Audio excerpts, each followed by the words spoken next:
Found myself just thinking about this, like, as I was falling asleep last night and this morning, like, this myth that women always have to support women no matter what. Like, that's what it is to be a feminist. Who is it not? And whoa, boy, is that not what it is.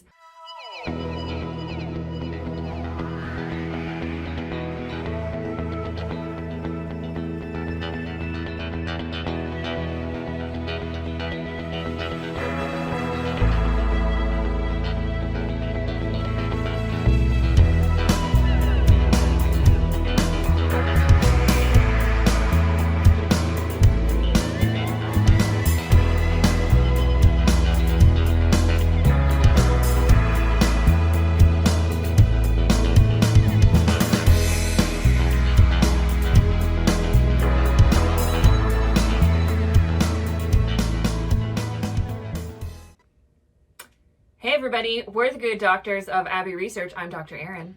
I am Dr. Kristen. And you are so very welcome to our continuing coverage of Hulu's limited series, The Dropout. We are up to episode 6, Iron Sisters, which just, like, it gave me, like, some suffragette flashbacks, but also Margaret Thatcher, and I didn't know which direction we were going, and it turns out we were going kind of in both, which is confusing, but we have a lot to say about it. So much to say. So much to say about this episode. So, the relatively brief recap. We started in October 2013. We have wellness centers in Walgreens where they're testing people's blood. It just made me super uncomfortable. And basically we have, like, There was that really great moment where Erica Chung goes, these are real people. Yeah. I was like, thank you for speaking for us. Anyway, continue. I wanted to say that actually came up in this episode. Yes, several times she said that. Several times. Bless her. So we have two parallel plot developments happening in this episode. One is the development of the two folks who will become part of the whistleblowers against Theranos, Erica Chung and Tyler Schultz. We met Tyler in a previous episode. We meet Erica in this episode where we get her first day at Theranos, where she's super excited to be there. She gets to meet Elizabeth and tell her that she's so excited to be working for a woman in tech. And then she gets to sign some NDAs where she has to agree not to say certain words. Oh, my favorite part was she wasn't allowed to tell her dad that she worked for Theranos. Yeah. I was like, I'm sorry. In what world is that a real way that people exist? Uh-huh. And then, so, you know, she starts that balloon gets pierced pretty quickly, but it's a little bit of a slow leak on that first day. And then she sits down across from Tyler in the lab, and Tyler hands her a piece of tape. And she's like, cool, nice to meet you. And he's like, no, that's for your camera, so they don't watch you. And you can see the dawning realization on her face. So we get Tyler and Erica's story, and then we also get the Three Musketeers of Justice, as we have named them. Richard Fuse, I knew his second name was in and there. And his forehead.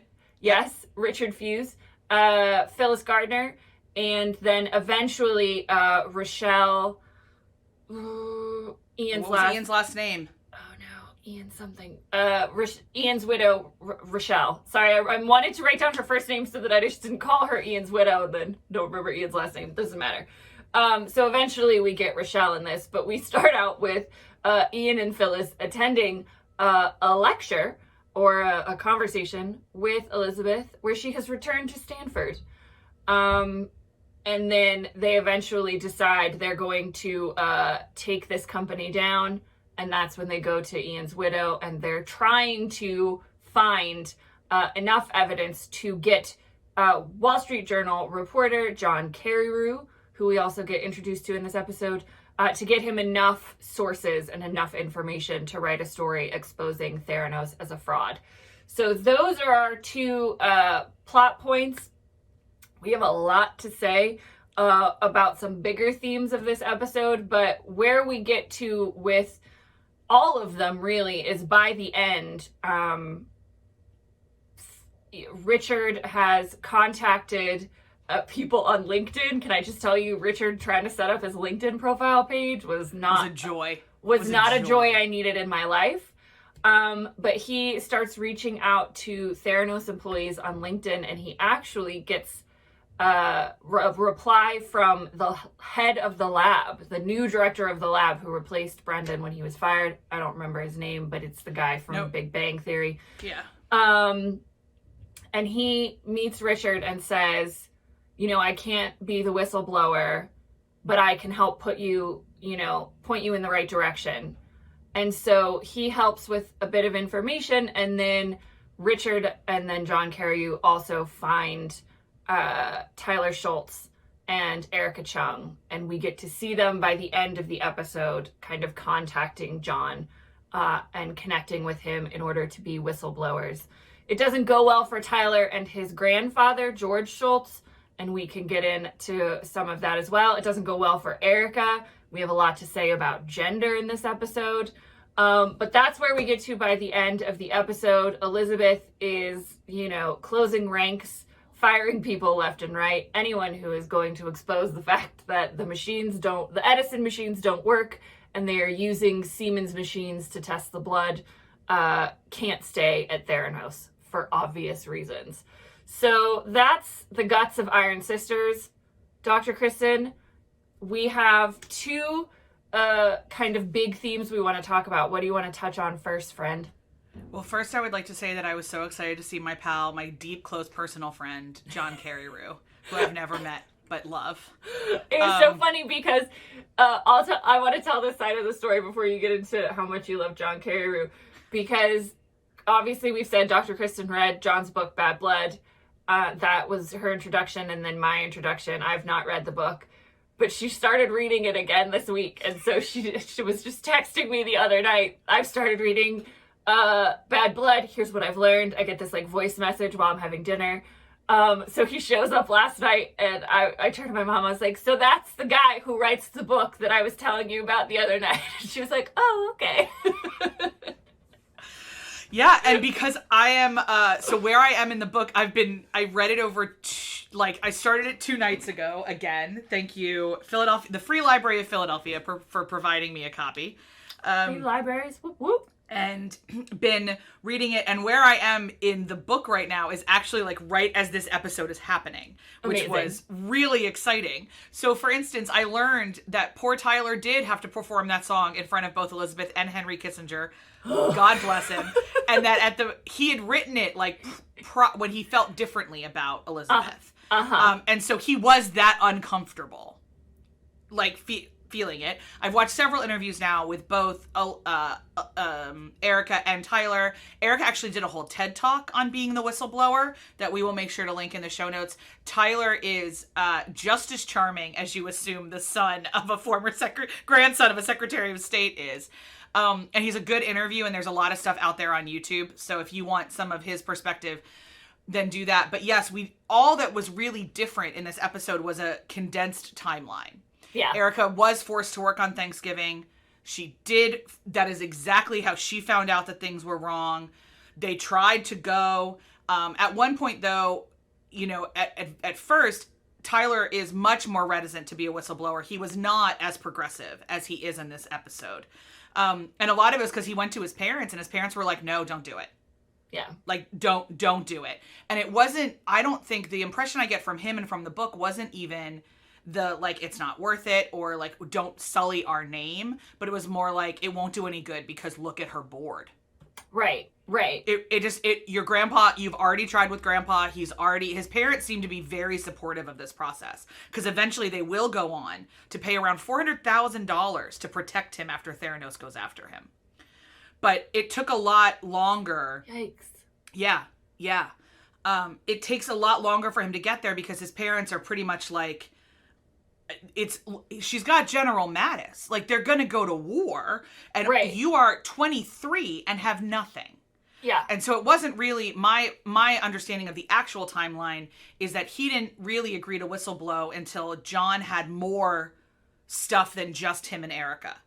Right. And then it kind of all became okay, I can do this. So it all happened the way it did in the episode.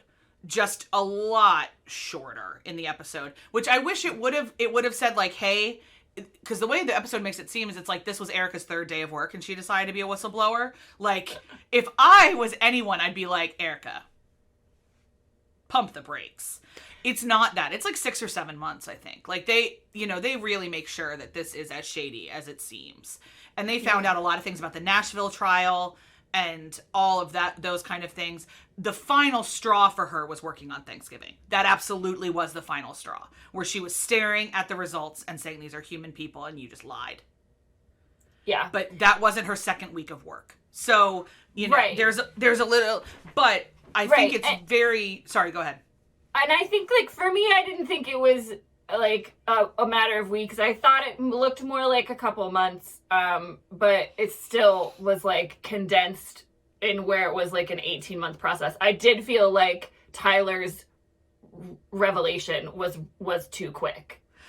And it was a lot of, like, and I think we've all worked in organizations. I mean, like, I hope you've never had to work somewhere where you needed to be a whistleblower, but I think we've all worked somewhere where something is happening and your gut's like, but maybe I don't know. Like, yeah. It sounds to me like they lived there for a little while, and I think I would have too. And like, at one point I looked at my mom while we were watching this and just said, like, it's hard to be a whistleblower. This is why it's hard to be a whistleblower. And we haven't even gotten into, like, more of the deeper themes about gender. And certainly Erica, talks about how hard it was for her to even just finish college at Berkeley. And, like, where she comes from in her background, the fact that she's a woman, the fact that she's an Asian American, plays into the precariousness of her position. And, it's so and eventually, like, I think, like, the timeline, it did show that there was a little bit of time for them to kind of sit with this, because they first decide to send an email to Elizabeth, because Tyler is convinced that, like, she can't know this is happening or she wouldn't do this. And it's important, let me bring this up, because it's not just that Elizabeth has George on the board. At this point, George has begun to see her as family. Yeah. So Tyler has hung out with her a lot. Mm-hmm. But it sounds also, by the way, that he's never met Sonny, which I find continually fascinating about how Elizabeth, like, anyway. But, like, they, it sounds like he would have said they were friends. Yeah. And so that's, like, he was just like, well, of course. I mean, like, your friend hires you. She's on the cover of Forbes. No one outright lies about patient samples. Right. Like, so your brain can't even go there. Yeah, and I mean, I think it's, we've asked a lot of questions, and we'll continue to ask a lot of questions even throughout this episode, of how she was able to hoodwink so many people. But I think part of it is just human nature, is to believe people that we are in relationship with and to believe the best of them. Like, I think folks, like, we kind of want it to be that way. We don't want to become versions of ourselves where we automatically suspect people. And there's also a lot of, like, confirmation things, like, throughout the book and throughout the series. It's like, well, they bought the old Facebook building. Clearly they're doing something right. Yeah. She has General Mattis on her board. Clearly she's doing something right, which, by the way, just a slight detour. So at this point, this does not come up in the show at all. And it is the thing that just blew my mind wide open. So I want to share it with all of you. At this point in Theranos' history, she has met with the Pentagon to try to get Edison machines on the back of Humvees in Afghanistan. Okay? Obviously, that never happened because Edison doesn't work. However, she has told everyone there are Edison machines on the back of Humvees in Afghanistan. She has told everybody. And the only person that knows that this isn't true and is willing to say it is the guy that's, like, in charge of Army medical testing and is in relationship with the FDA and a whole bunch of other stuff, named LTC Shoemaker, who is not in the show. But, like, I firmly believe that Mattis absolutely thought that there was Edisons in the back of Humvees in Afghanistan. Because this very earnest, smart, well-connected girl who already has Channing Robertson and George Shultz on her board tells you that it's happening. Why? You are a busy human. Why would you double-check that? Yeah. But that's another piece of her credibility that I think is massive to understand where we are in Theranos' power right now. She collected powerful people early on, and, like, they just kept freaking out on that. Yeah, they vouch for you. And like, we've all been in those positions. Like, you and I both conducted research. And like, if I didn't have the gatekeeper that I had that vouched for me, I wouldn't have gotten a lot of my research participants. No, and very few people questioned us. Like, once we said, like, it isn't like I said, well, so-and-so says I can be here. They said, hold on, let me call them. Yeah, no. They said, okay, great. So that's also how humans operate. And like, she understands enough of how humans operate to know how to manipulate that. Yeah. And you, like, when I read that, I couldn't, like, people kept saying to other people, but there's Edisons in Humvees in Afghanistan. And I was like, why did no one not a single person made a phone call to double check? Like, not a single person asked to see a picture of the Edison on the back of a Humvee? Like, because don't you think if they were, you would want that for promotional material? It was just one of those, like, I sat up in bed last night after I read that paragraph, and I was like, oh, this is why George doesn't believe Tyler. Yeah. Yeah. Why would you? Tyler's like a 23-year-old kid, barely graduated Stanford. Who is allowed to use pipettes, and that's it. Whereas, I mean, Tyler, these are serving our troops. Come on, man. So I wanted to, so all of that to say, the scene in which George is berating, which Sam Waterston is just a national treasure. God love him. George is berating Erica and Tyler. One of the things that George says to Erica is, I would have thought you would have been grateful. Yeah. For the leg up for women in STEM. And so that's the underlying theme of this episode. This is how you repay her, was what he said to her. Okay. Yeah. Yeah. No, go ahead. So the absolute belief, the deification of Elizabeth Holmes is complete at this point. Where it isn't about Erica's ability to do the job. It isn't about Elizabeth's ability to do the job. We have reduced both of these humans to their gender. Mm-hmm. And this isn't is this 2013? Yeah. Okay. So we actually offline talked about that this attitude of women must always support women died after Hillary lost in 2016.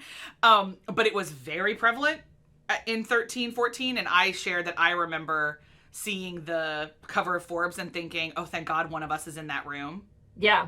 Not even occurring to me that Elizabeth and I defined humanity, womanhood, femininity, leadership, ethics completely differently. My immediate gut was one of us is there. Mm-hmm. So this was super prevalent at the time. Yeah. And the other example we get is that time where she's on stage at Stanford, which I know you wanted to talk about. So that was my transition from John Carreyrou into that thing. Yeah. So, like,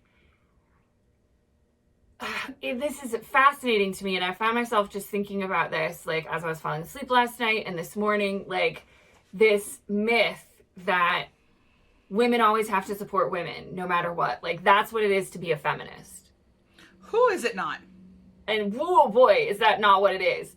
But, you know, we've seen this all throughout various incarnations of and waves of feminist movements, you know, and we even got this, like, you know, in a certain way, if you go back and look at the suffrage movement for the vote in the, like, late 19th century, early 20th century,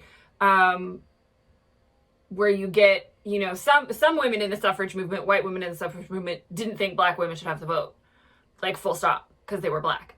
But some women, you know, thought that, well, we have to start somewhere. And they're not going to give you the vote, but they'll give me the vote, and then, like, I can work towards it. Like, you have to support us because, you know, we're women and we're trying. So it goes back a long way, this idea that, like, well, we can only come so far, and you can't, you know, you can't criticize other women. And you and I have both had this experience in various aspects of our professional lives, but they're also political.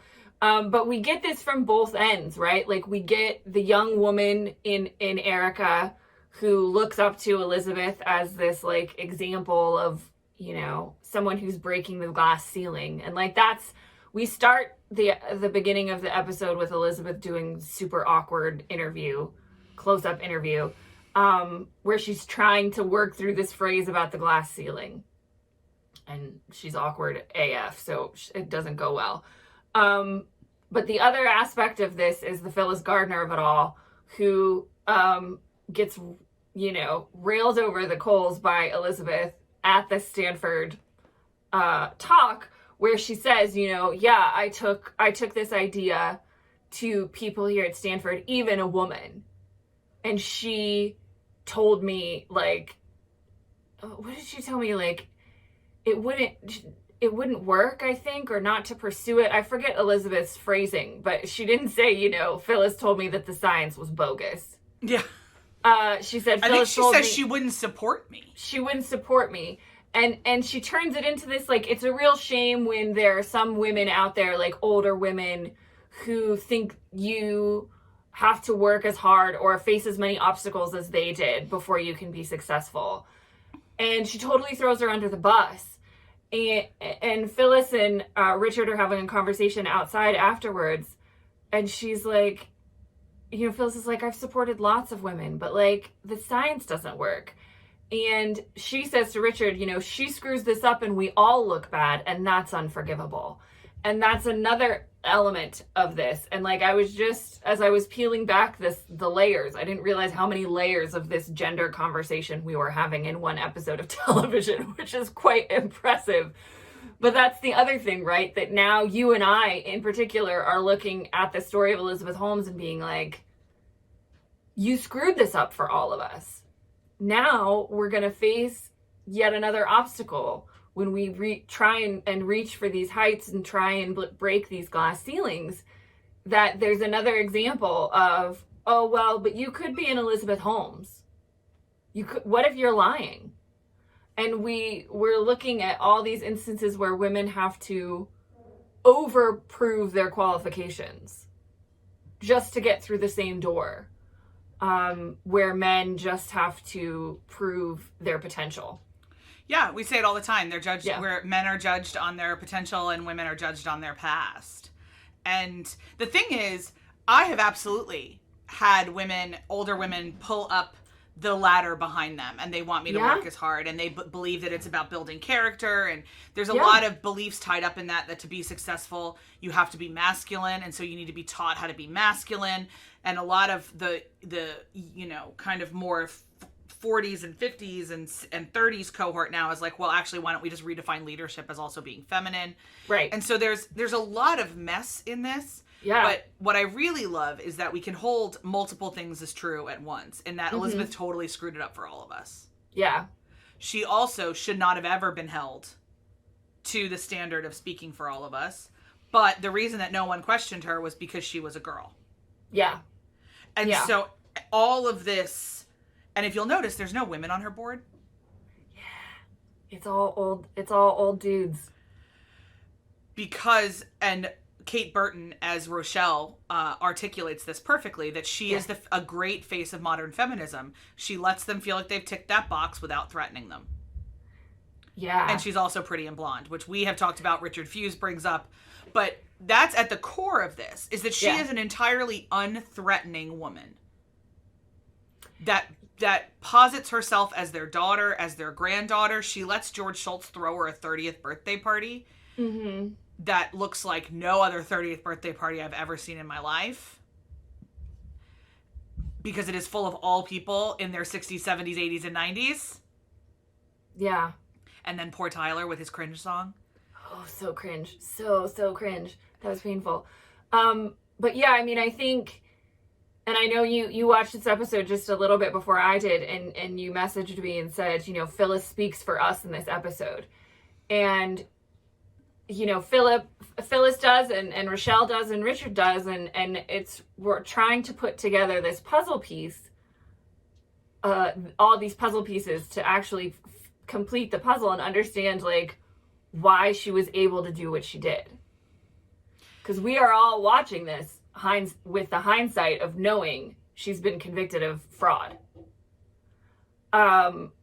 So it's easy for us to look at it and be like, but she's lying, but she's lying. So to have all these puzzle pieces together now, so when people say like, yeah, but how was she able to get away with it?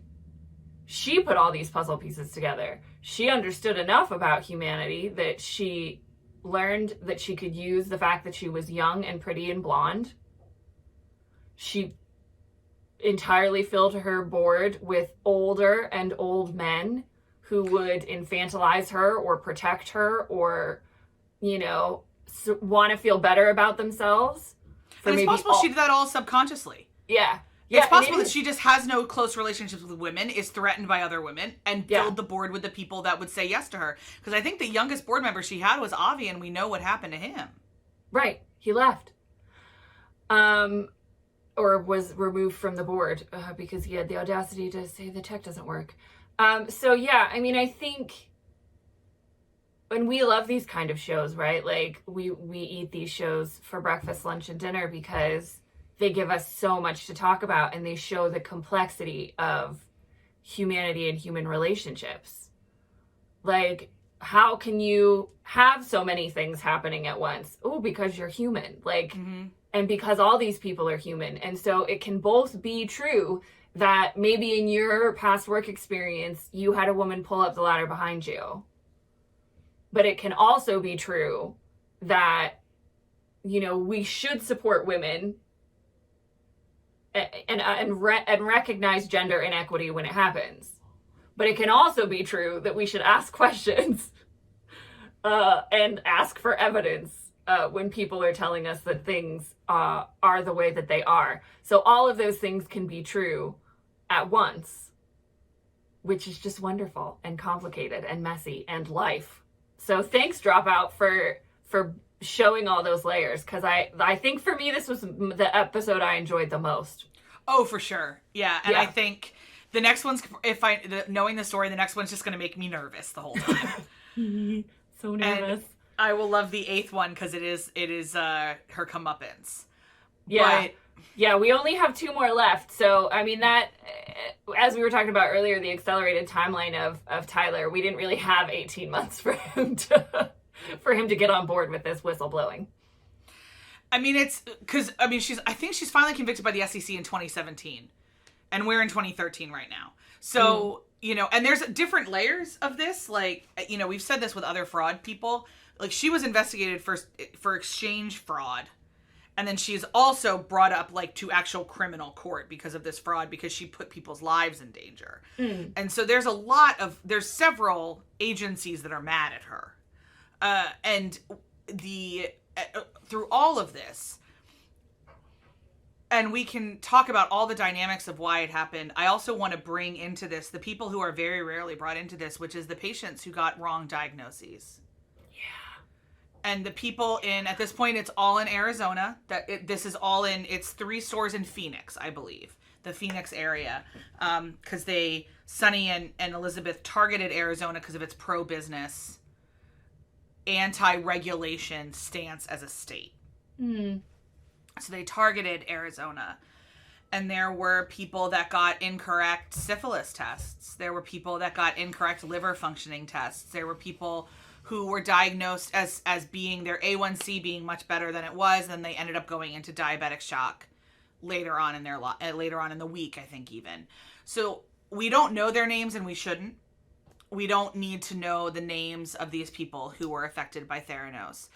And the show is doing what it can to bring them in. It has John being explaining what's happening with the blood to his boss. Right. But it's outside of the scope of the show to spend time with those patients, I believe. Right. Especially with an 8-episode order. A 12-episode order could have been a different ballgame, but they got 8. So this is what we can do. But I would like to remind all of us who are listening to this or watching this that she didn't just waste a lot of money. Right. She put people, Sunny did, everyone who was complicit in this, put people in harm's way and negatively impacted people's physical lives. And it's one of the reasons that this story is so important to talk about, because we brought it up before. Larry Ellison, made $1 million, a gajillion dollars in a day on Oracle, and his software was full of bugs. So he has no problem floating something for Series B or C funding with bugs. But no one stopped to think about what was wrong with the blood. Yeah. And, I think this show is similar in approach and what story it's telling to Dopesick. Yeah. In that, and a show can't tell every story. And so Dopesick was very much about the origins of the opioid crisis and what Purdue Pharma knew and what they did. And similarly, The Dropout is very much focused on, how Elizabeth did what she did.